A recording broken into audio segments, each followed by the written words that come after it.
Yeah, so weird. It worked just a second ago. Okay, there we go. So I'm Eilís Finnegan, like Julie said, and I'm from Northwest Chicago, probably about like 30 to 40 minutes outside of the city. And I grew up on 3 acres with my three sisters, one older, two younger, in our yellow brick ranch. And this is a picture of myself and my older sister, Marin, on the left.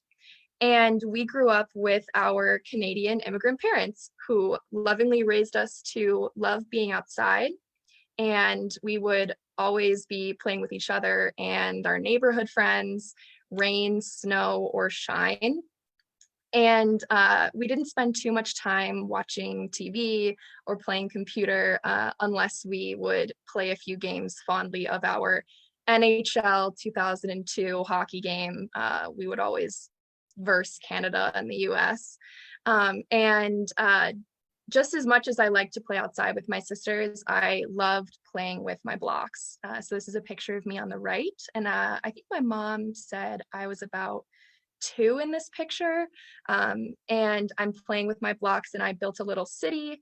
I then progressed to building with Legos and would build Lego cities complete with elevated train tracks. Was definitely inspired by the L train in Chicago, and would have them operate so that my Polly Pocket dolls could sit inside of the little train and move around my Lego city. So it was pretty clear early on that I was interested in design, and specifically interested in architecture, for as long as I can remember. Just as I was having a budding relationship with design, I was also having a budding relationship with sleep. This is a picture of me on the left, probably around a similar age, at my birthday party at our local mall, which I've been told is kind of a Midwestern thing. I'm a December baby, December 10th, and my birthday party was to go to the mall and visit Santa with my friends, and you could ride around in a little train around Santa's village. And by the time it was my turn to see Santa, I was asleep, which was not uncommon for me. You can see on the picture on the right, me lounging in some loungewear, which is how I could typically be found. Around the same age as the picture on the right, I took some big girl steps and got my own room, which I'm sure is a defining moment of lots of people's childhoods. It certainly was for me as well, but not in a positive way. I used to share a room with my little sister Bryden, and she and I are about a year apart, so we're quite close.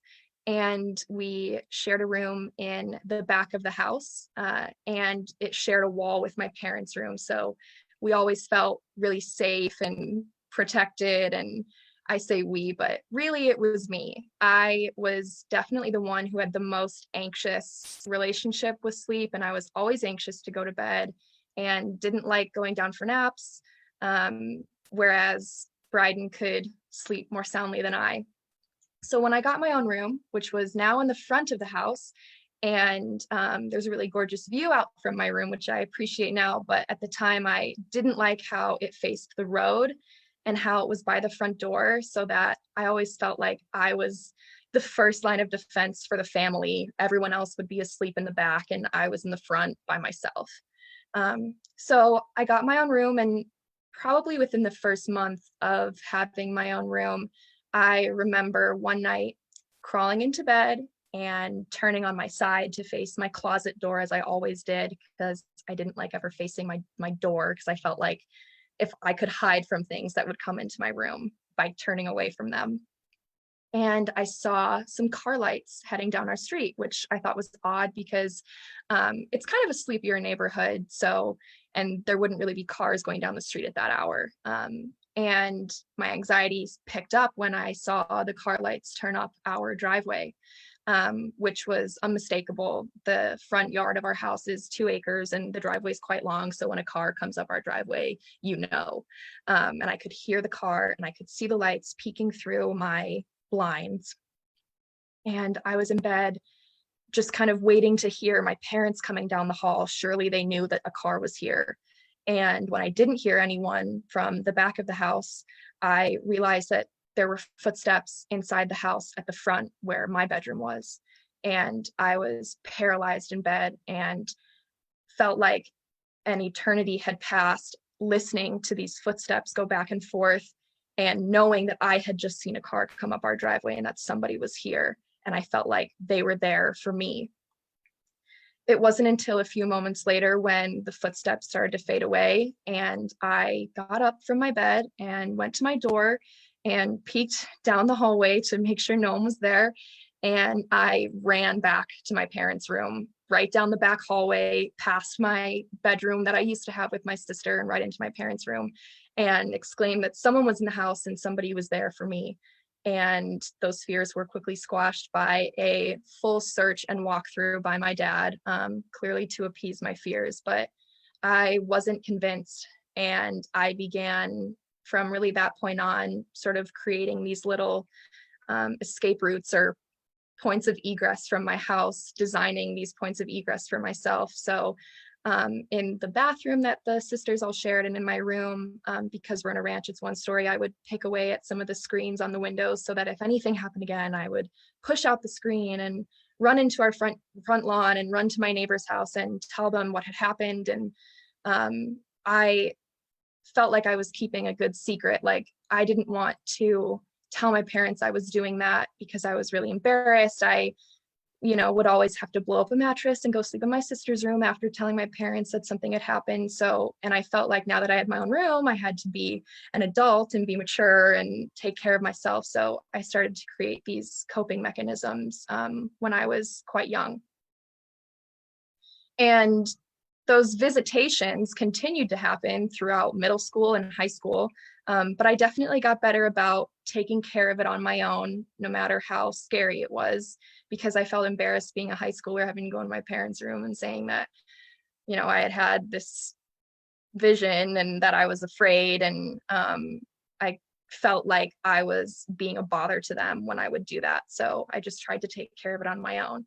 And then once I left middle school and went to high school, I noticed that my sleepiness was not just an issue at night.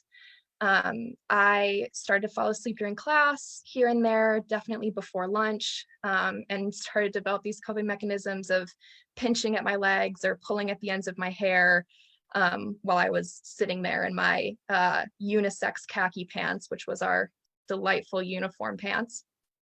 And I felt like my sleepiness was attributed to playing varsity tennis, soccer, lacrosse, basketball, and being in all these AP classes. And my mom would tell me that I would come home and go to bed, take a nap right after school, and then have a little bit of dinner and then do some work. But that was really my routine. Like I had to come home and sleep.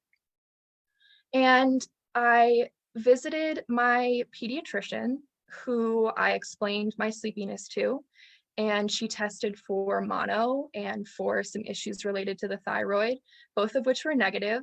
And that was kind of that. I felt like, okay, well, this is just me going through puberty, or this is really common for everyone else. One thing I didn't mention was my visitations, as I call them, because I didn't think that they were related at all. So I just kept it to sleepiness, and that was it. After high school, I was on an exhausted cloud nine. I decided to go to Auburn University to pursue my dream of becoming an architect. And Auburn University is in Auburn, Alabama. And this is a picture of it on the left. This is sort of the main hall, which is called Sanford Hall.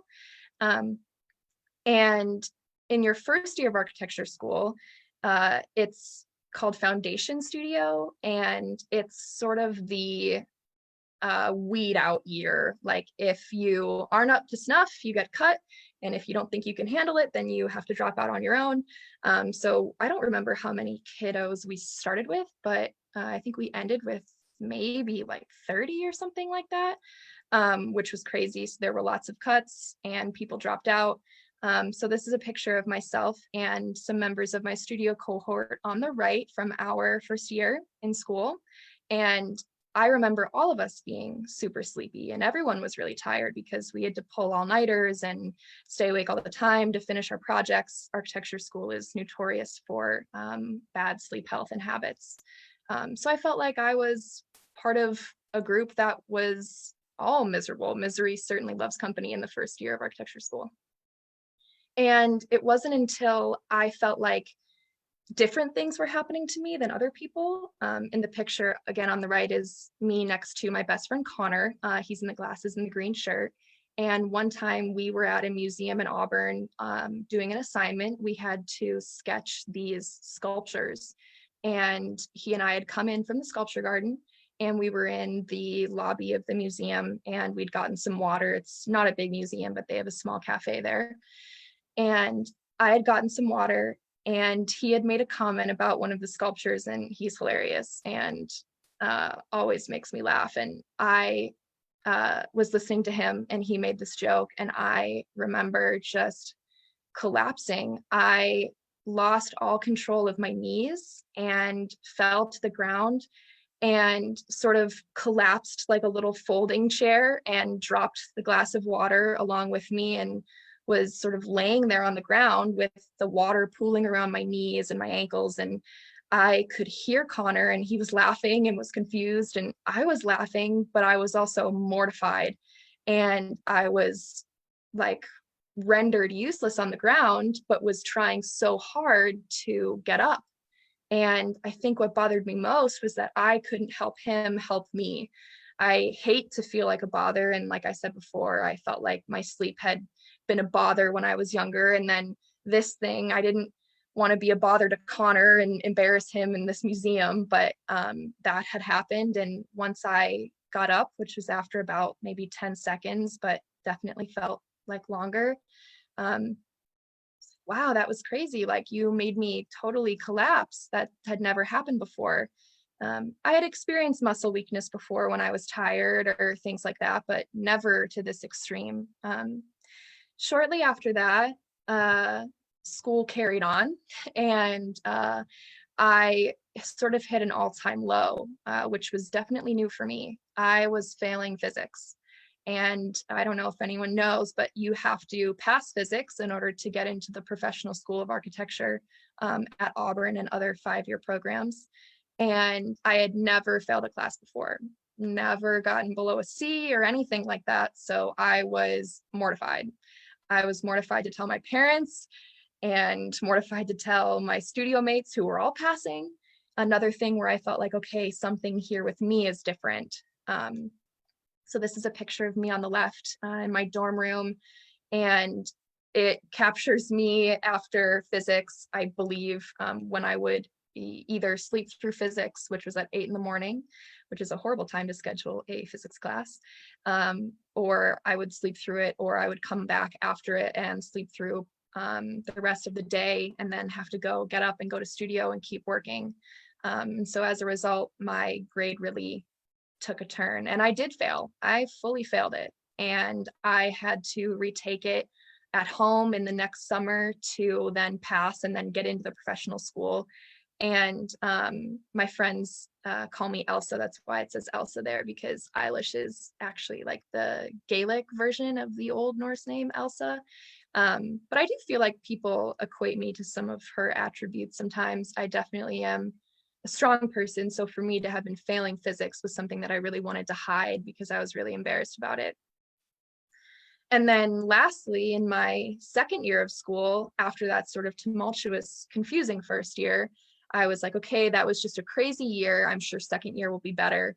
But my sleep was not better when other people's was getting better. Other people had more time to dedicate to their health, and I still felt like, why am I behind? And it wasn't until I was going on a trip to Atlanta during my second year, which is a picture of me in Atlanta on the right, with some other studio mates, again, on some kind of studio tour or trip.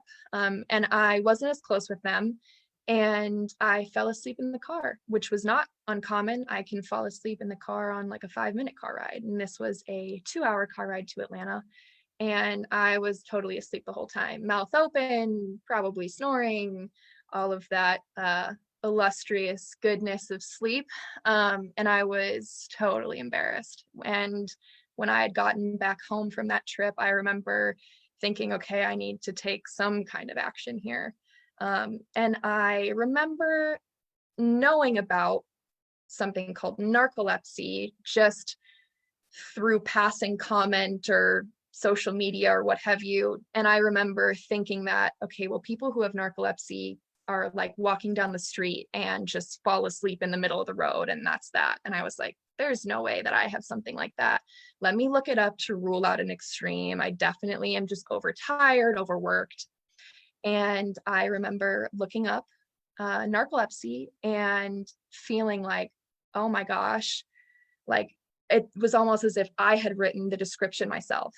And then I also saw a link to something called cataplexy, which then was like, okay, so there's a word for this thing that happens to my knees and had been happening since that encounter at the museum every time that I laughed really hard. And I took a second to think about that. And I called my mom, who's a very rational woman. And she was like, are you sure? And I was like, I'm pretty sure that this is what's happening. And I talked with her about it, and she said, okay. And she spoke with a sleep specialist at home. And I'm very lucky to live really close by to a really good sleep center, Good Shepherd Hospital Sleep Center in North Barrington, Illinois. And I flew home shortly after on a weekend, so I wouldn't miss school, and was visiting with the sleep specialist and did some testing. And he was able to positively diagnose me with narcolepsy with cataplexy. So narcolepsy is a chronic neurological disorder of the sleep-wake cycle that usually develops during childhood or young adulthood. I think that I had some kind of form of pediatric narcolepsy. I certainly showed signs as a child. It affects 1 in 2,000 people. And I did some math, which is not my forte, although I am an architect, so it should be. And there's about 2,800 people, faculty and staff, students at Auburn. And so 14 of them should have narcolepsy. One, I know two, not including myself, one of which is a recent Jack and Julie scholarship recipient. She received that last year.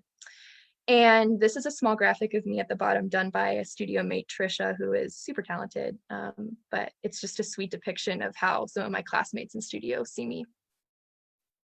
So some symptoms of narcolepsy include excessive daytime sleepiness, which is definitely one of my symptoms, cataplexy, which is full to partial paralysis or sudden muscle weakness triggered by emotions like laughter, surprise, annoyance, or exhilaration. And cataplexy is definitely one of, if not my worst symptoms. Hypnagogic and hypnopompic hallucinations, which are vivid hallucinations that may be terrifying while falling asleep or waking up. Sleep paralysis and disrupted nighttime sleep. Sleep paralysis is also one of my worst symptoms. I had sleep paralysis last night, actually, and disrupted nighttime sleep. And there's 2 types of narcolepsy. Narcolepsy with cataplexy, which is categorized by a hypocretin deficiency or a loss of hypocretin. And hypocretin is an important chemical in the brain for regulating wakefulness. And narcolepsy without cataplexy, which there is less known about right now. In terms of diagnosis, there are 2 sort of exams or tests that you take, the nighttime polysomnography exam and the daytime multiple sleep latency test. So this is a picture of me at my MSLT. And treatment, there are wake promoters or stimulants for daytime sleepiness, nighttime medications for daytime sleepiness and cataplexy, antidepressants for cataplexy, scheduled daytime naps, and social support and community. I have taken a wake promoter or stimulant for my sleepiness. And now that I am out of school, I'm going to look into some options for my cataplexy, which I said is my worst symptom. I just felt like my collegiate schedule personally didn't permit me to explore those options quite yet. So I'm excited to be looking into them now. And definitely took advantage of scheduled daytime naps. I have really great faculty and staff who would allow me to skip out of a little bit of studio to nap in our library. And social support and community is huge for me, not just with being a part of Project Sleep, but my friends and my family. This is my boyfriend, Jonathan, on the right, who is a huge support. So a special shout out to Jonathan. My friends know exactly how to hold my head and my neck up when I cataplexy, and know really how to help me get through those kinds of isolating times for sure. So that's a really big part of treatment for me. In terms of my life with narcolepsy, after my diagnosis, I really didn't know how I was going to get through school. I had been trudging along for 2 years, and I knew that this was my passion. And I had methods for coping, but I kind of decided it was time to figure some things out. So I began to sketch in my sketchbook while I was taking notes. Just sort of these little figures that I would see in my dreams. Most of my hallucinations involve just like dark hooded figures. So I decided to bring them out of my brain and put them onto paper because that's what I'm trained to do. So you can see in the far left image me, evidence of my sketchbook with these figures. And I had a lot of support from faculty and staff and classmates, but I wasn't sure if the professional world would receive it the same way. I had had several internships and my sleepiness wasn't necessarily an issue during them just because of my stimulant and my coping methods. But I really wanted to share this other side.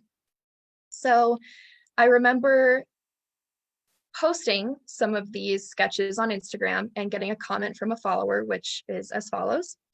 She says, "I've been following along for a while now. Really love your work and admire your dedication to bringing awareness / sharing your personal experience through these projects. As a former architecture student who couldn't continue due to narcolepsy with cataplexy, you continue to inspire me." And this, like, that inspired me because I felt like, okay, wow, like I'm representing an even smaller group of people that are designers or architects that have narcolepsy and they couldn't complete this really rigorous education because of this condition. So I felt all the more empowered to finish and really be open about it. So I decided to take a personal risk and put these sketches and drawings in my portfolio I made, which is in the center here. I made a cover for it and I included it in a section in the back of personal works explaining that I have narcolepsy. I explained what it was and I entitled that Dreams. And so after that, and I submitted it for our 4th year architecture portfolio competition, as all of our classmates and myself have to do for 4th year. And I actually won the portfolio competition. And one of the comments was that the personal anecdote and the inclusion of this Dreams work was really powerful and was evidence of me as a designer, but also just being able to think about other things and explore design through this other lens. And I was really surprised by that, but was really excited and felt like, okay, I can really keep doing this because I really wanted to. And so then after that, Dreams kind of took off a little bit and I made my website and continued to post on Instagram and started to adapt the figures and try new things. And most recently last year, I made some apparel, some t-shirts with Dreams on them to kind of test out a new medium, which you can see on the right. And then most recently, I have used Dreams as a collaboration with my 5th year architecture undergraduate thesis. So I'm going to read a small portion of what I wrote here. This thesis was born out of a desire to explore the depths of my subconscious through an architectural lens. As a person with narcolepsy, as I'm sure lots of people watching can relate, I have a unique ability and opportunity to grasp this uncanny existence between waking and dreaming, for it is a reality that manifests itself most familiarly to me. This thesis is that of a personal manifesto, but one that aims to further develop the conversation of architecture's role within each of our subconscious existences. How can the architecture that we see out here become more like the architecture that we see in there? So this section drawing, which quotes textures and imagery from the works of Salvador Dali and Gustave Doré, who is a 19th century French artist who etched lots of the work of Dante, who actually some neuroscientists believe had narcolepsy. So I felt like we were working within the same site of this zone between sleep. So I quoted some of those characters and put them into my architecture to further exaggerate these feelings of watching and being watched and these sort of uncomfortable relationships, not just with the characters, but also that the architecture is placing on the body. I'm sure people can relate to feeling pressure during sleep paralysis. That section there with the tiger is supposed to be that kind of pressure on the body. So I was really trying to capture these encounters through the architecture that I was exploring. And these are some other images also from structures that I was designing for this landscape of hypnagogia and hypnopompia, really to explore and show what it's like to have to trudge through this landscape, which people can definitely relate to, having to feel like they're climbing over walls, trying to climb out of things, get into things just to find some peace and be able to wake back up again. So that's what I'm trying to capture with these images. So in terms of my future, after deciding that I wanted to be more forthcoming and I guess public with my expression of dreams and the merger of narcolepsy and architecture, I found a lot of success. I am humbled to be the 2019 Undergraduate Student of the Year for the College of Architecture, Design, and Construction for interior architecture, which is my secondary degree. So that's myself on the left with Associate Dean Ben Farrow, who has been just a huge support for me since about my second year when we first connected. And I was really grateful that he was able to honor me with the award. And then myself and a studio mate on the top right at Sumerauer Architects, Keith Sumerauer in Atlanta. He gives a prize, a very generous prize to the Auburn student or students who have the best verbal and graphic presentation for all 5 years of school. I'm lucky to have received that award as well this past year. And then myself and some studio mates in Japan in February, which is a trip that we were very lucky to have squeaked in. I definitely have traveled a lot throughout school. I think that's something that I'm really glad that architecture school has given me the opportunity to do, but also that having those experiences has helped me cope better with my narcolepsy in terms of living a full life and exploring while being sleepy or tired. But ultimately, I think it's given me a better lens on how to be a better designer and be a better person. So I'm really glad that I decided to be really open about trying to connect these two things. And really the whole goal of me exploring my architecture and my narcolepsy is an effort to raise awareness, which is really what my whole thesis was. And that's important because there is an 8 to 15 year gap between symptom onset and diagnosis. And currently under 50% of people are diagnosed. And this is me at Rush University Medical Center in Chicago, which I believe was, I think it was this past summer. And I was able to give my talk to sleep specialists and some nurses. And that was really exciting for me. It was my first time, and I'm really excited to do more talks, hopefully in Chicago or wherever I may be now post-grad. But as I've said before, and I said at that talk, and I'll say it now, I may not know what it's like to be fully awake, but I definitely know what it's like to be alive. And for that, I'm so grateful and really excited to be able to share my talk with everybody today. So thank you so much. And also I'm excited to be part of Rising Voices of Narcolepsy, which is Project Sleep's storytelling based advocacy, and really excited for the upcoming group of people who have now joined. So very exciting. Thank you. Yay! Thank you, Eilís. Oh my goodness. If anyone has seen me on the past broadcast and they know I am a crier, and this was like, did you have to say the part at the end about you're not awake, but you're alive? Oh my God. I loved it. I loved it. Loved it. If you want to go ahead and unshare, yeah, perfect. Okay. And then do like a side by side. Oh, Eilís, you're an incredible woman. I was just thinking, I was thinking back to when you first contacted me, and you sent me, I think you wanted to volunteer just in general or something. And you sent me like this like portfolio of like thoughts. I don't know what to describe it, ideas. And some of the quotes that you had included in there were some of my favorite quotes already. And it just always felt like, you know, since I first met you, just that you're such a special person. And I feel so lucky to have you in this community. So it's just really, really special to see this. And I'm sure everyone has lots of questions for you. So please type in your questions, everyone, on Facebook, and we'll get those over to Eilís. I'm going to start with a few questions for you.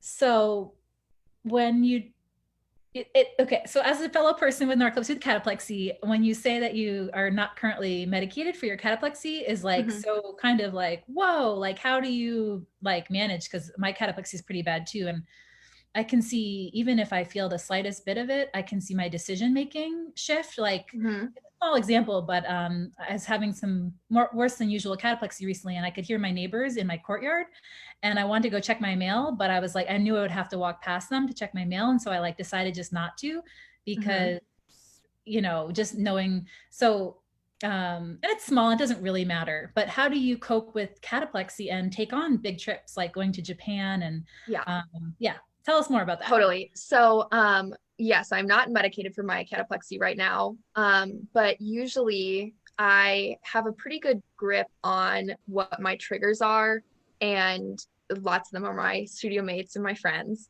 But one of the biggest things that I don't do really is drive. I really give myself like a 30-minute limit in terms of driving, just because my trigger is laughter, and silent car rides are boring. So if I'm listening to a podcast or something, I have a tendency to laugh. So for that reason, I try and avoid driving. I try to stay away from situations that I know would cause me bodily harm. So if my friends and I are going up some stairs after a lecture in school and studio, I will let them go first, and then I will go after, so that the staircase is clear, so that I don't cataplexy, again, because I have full body, so I really will fully collapse to the ground. But really, I try to just educate my friends and the people around me on what to do if it does happen. And lots of them have gotten really good about knowing if it's going to happen, what it kind of looks like. They know what embarrasses me. So what embarrasses me is like, and I'm sure other people feel this way, is like cataplexy face. Like, I don't know what I look like when I cataplexy, but I know that my face is like droopy and paralyzed. So especially my boyfriend John will, like, if it happens, he'll like hold me and hold my face away from people, because I know that he knows that that's embarrassing. Or my friends will, they know that my knees go first, so they'll try and hold my upper body to brace me while my knees are paralyzed. And then also long hallways. In studio, there's a couple break points in long hallways where I know that there are little ledges, so I just try and pace my walking so that I can reach those points should I encounter somebody in a hallway. But I'm definitely looking forward to exploring some treatment options for that now that I'm out of school. So thank you for sharing about that. I could, you know, have a longer conversation with you about it. It's so interesting, but let's see. I was wondering, when you were talking towards the end about this, you know, this final project that you did, creating these worlds, you know, this world that really articulates the experience of a hypnagogic hallucination. And I was wondering, I started to think also about some of these, what are they called?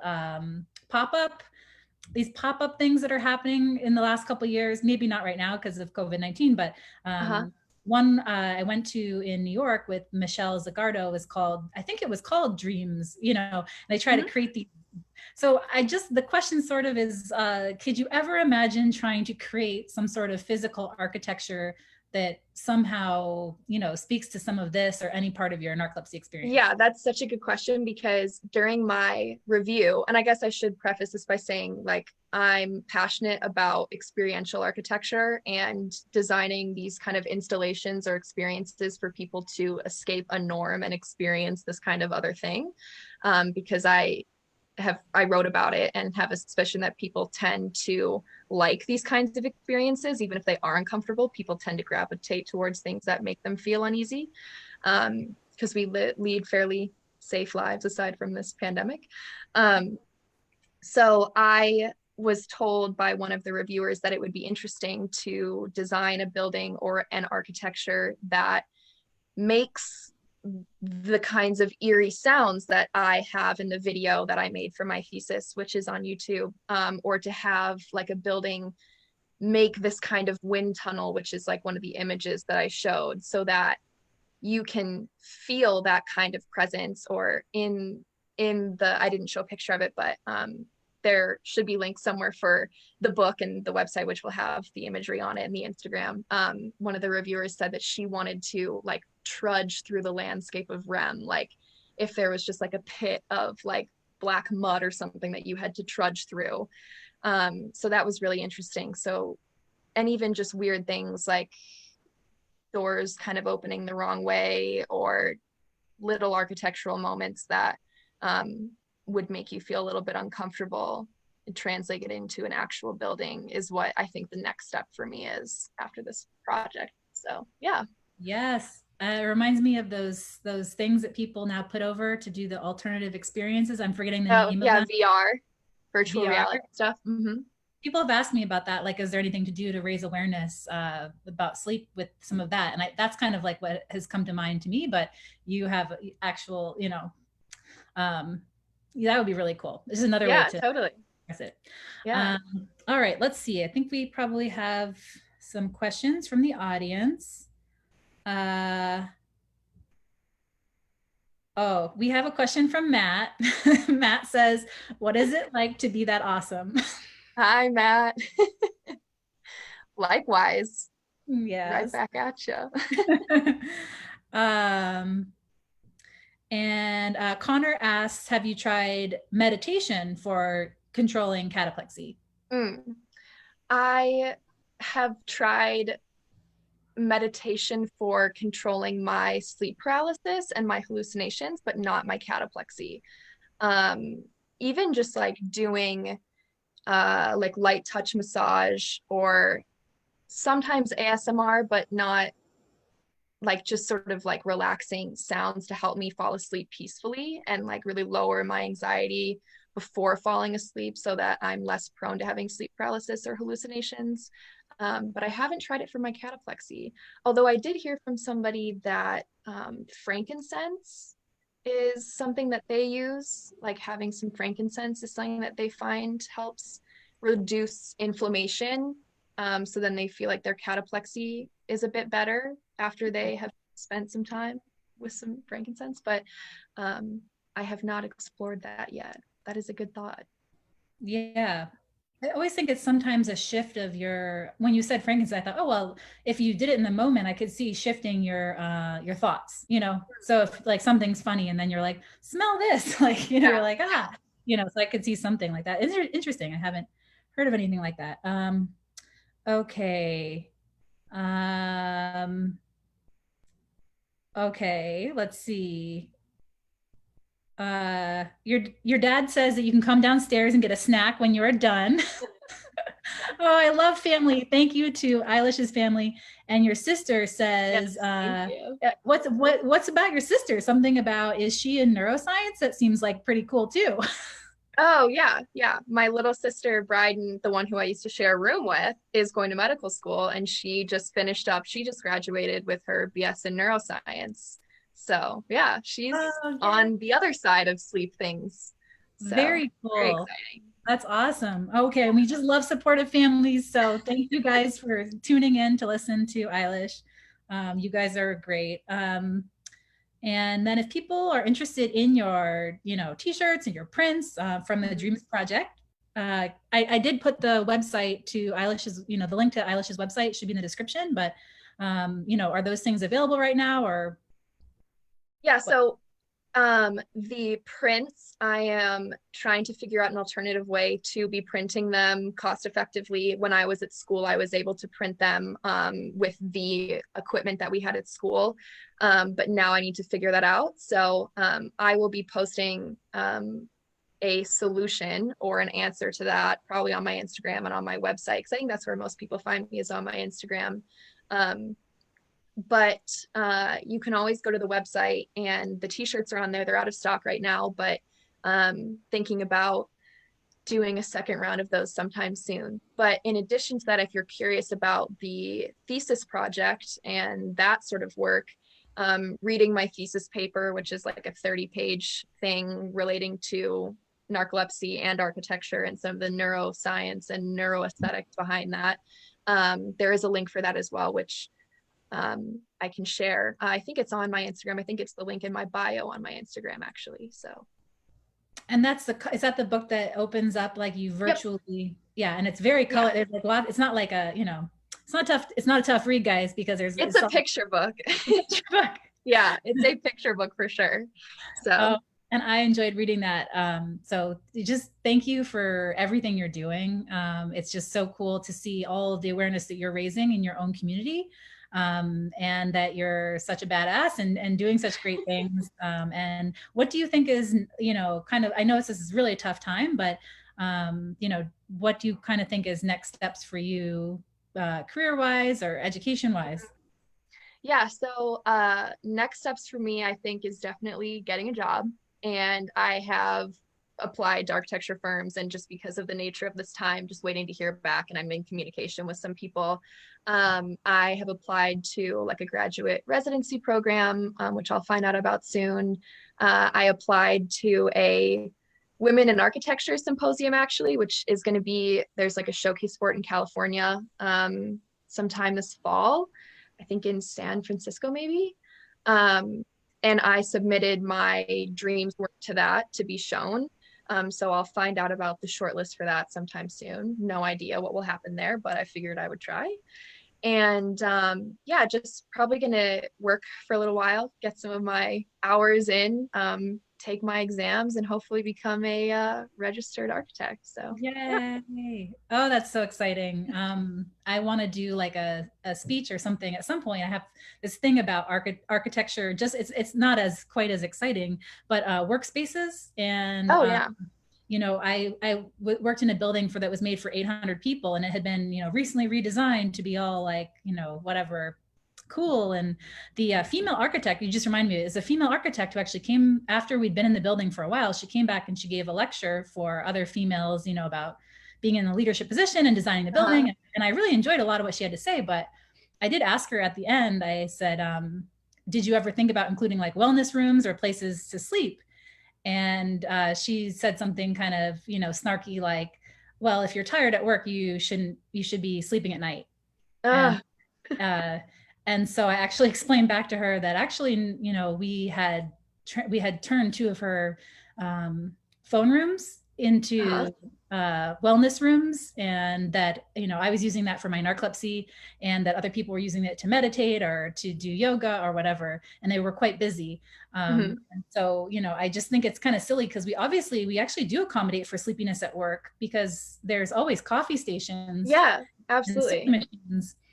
We're just not giving the right solutions. So, Yeah, um, I should talk about this later with you, but my interior architecture thesis was a co-working space. And I made like a whole half of the floor plate this like giant nap pit, because some people like to work in bed and work while they're relaxing. So half of it was like traditional workstations, and the other half was this like alternative working pit that had these little mini pits that you could sleep in. So I'll have to share that with you later, but just made me think of it now. So it's amazing. Let's get it built. yeah.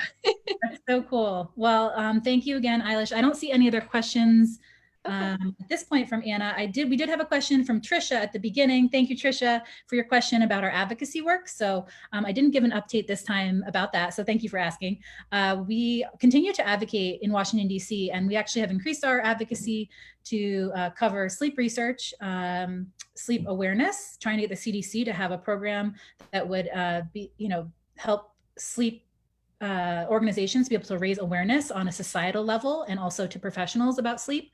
So we're getting really close to that. That's the one really big thing that I really want to see pass the House and the Senate in the appropriations bill for next year, is to get the CDC to have a fund that we could actually apply to. Well, anyone could apply to, different organizations, to be getting funding to help raise awareness about sleep. So that's a big one. And then we are also looking at coverage and access issues. So making sure that people with sleep disorders are able to get the treatments that they and their doctor decide are the best treatments for them.